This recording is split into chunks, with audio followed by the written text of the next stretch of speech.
Hello and welcome to Only NASCAR. Today we've got my man Joey Logano.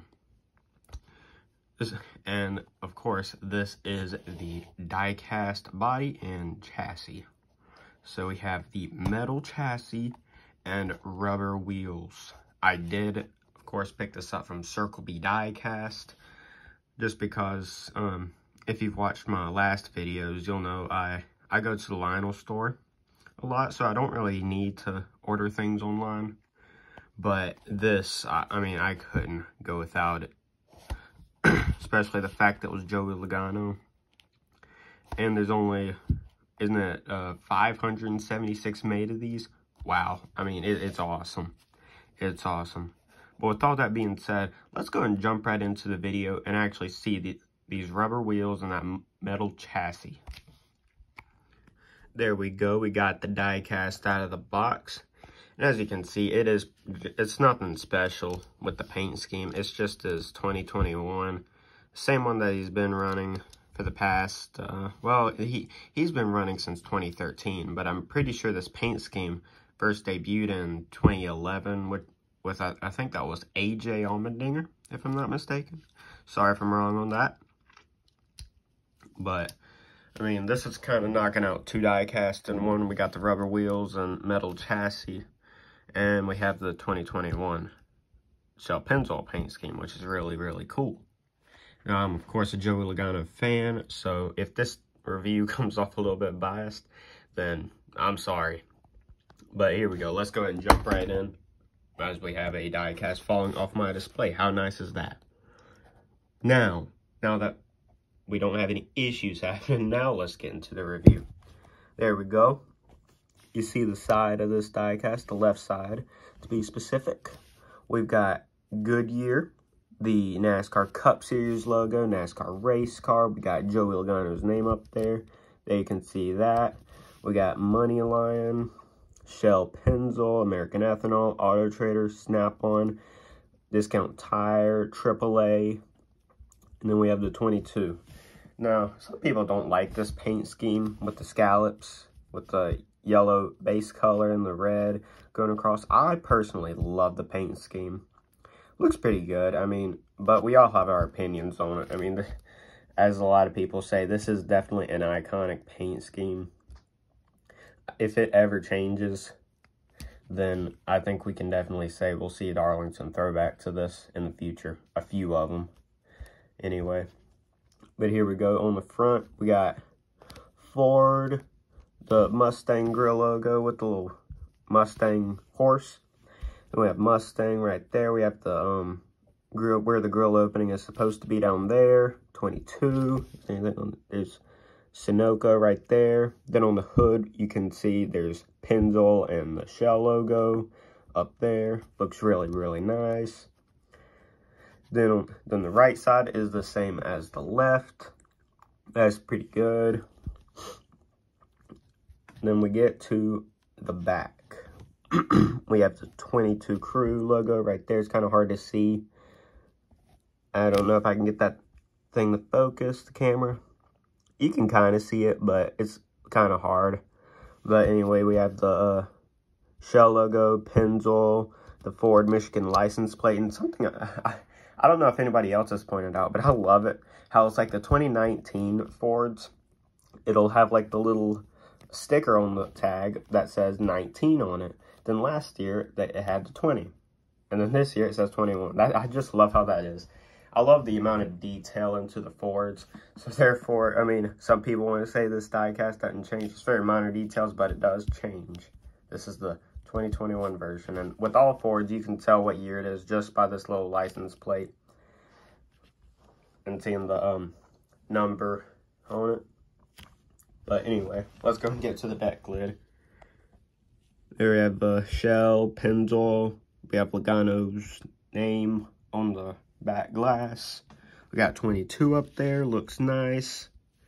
I love how there aren't any sponsors. That looks pretty good. Then we have Logano's name on the windshield with the two Ford logos. That's pretty good. But now, the moment you have all been waiting for. The rubber wheels Look at that, rubber wheels. A lot more detailed.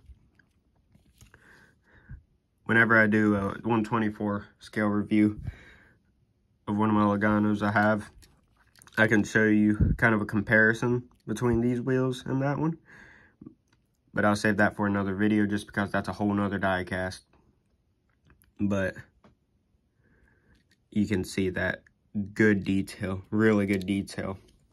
Something I'd like pointing out, I don't know if it's just me being stupid right now or what, but it kind of does look like, I believe it was the PTC mold, the bad mold. The wheels, they were screwed up plastic, but they kind of looked like this, except this looks good just because it's rubber. No, nobody go hating on me now for saying that, because I'm just saying that because, I mean, it kind of does. I mean, the PTCs, I hate how they look, but it kind of does look like this. I think just because they're plastic and just very, very screwed up in general with everything, that's why people didn't like them. Here we go, getting the kind of a 360. There's the rubber wheels on there.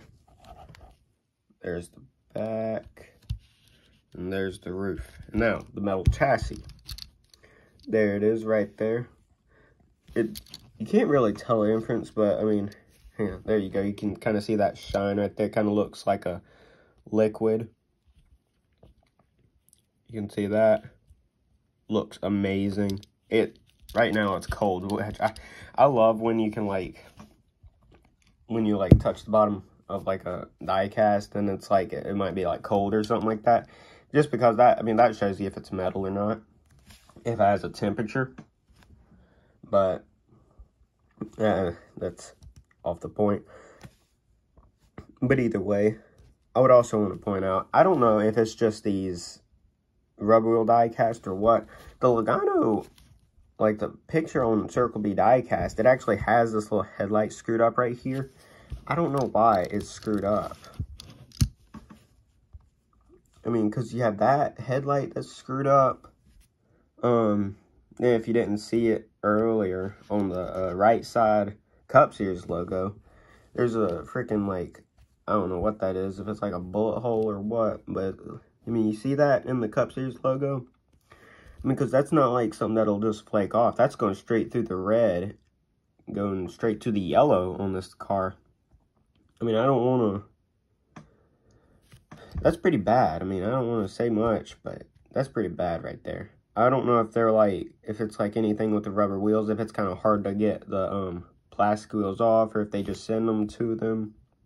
I'm not sure what happens, but I'm really hoping that these metal chassis cars can really get like just a little bit better detail in general. I mean, I don't want many screw ups. Hopefully in the future we can get a little bit less, because I think Logano, if I'm not mistaken, it's every car is getting a rubber wheel, which would mean that's his throwback, his AAA car, and his Auto Trader, which would be really cool. The Auto Trader doesn't change much. Well, really none of his paint schemes change much, for that matter. His Pennzoil car kind of changes some, but not much. I mean, it's going from like black numbers to red numbers now. I love how it looks, but that's just me. But I can be kind of biased since Logano's my favorite driver. But with all that being said, let's go ahead and start wrapping this diecast review up.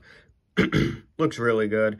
I highly recommend picking one of these metal chassis cars up, because they are really, really cool, and I think they're going to go up in value in the future, being with the fact we haven't had these in, I believe, a decade. So please pick yours up, whether you get Logano, whether you get Harvick, Kyle Busch, Chris Buescher, just one of the Roush cars, Penske, except for Keselowski. I don't think that one's been released yet. I don't think Keselowski has any paint schemes released so far this season. But I'm looking forward to kind of the next wave of metal chassis cars. I think we have 12 out right now. But yes, please, just go pick one of these up. it'll be a very nice addition to your collection. I know this one fits in mine really well, especially with my Logano collection. So that's really cool. But like I said, let's go and wrap this review up. I'm already going a little bit over time, so with all that being said, make sure you like, comment, subscribe, and hit that notification bell for more videos on the channel. Thank you for watching, and I'll see you in the next Diecast review.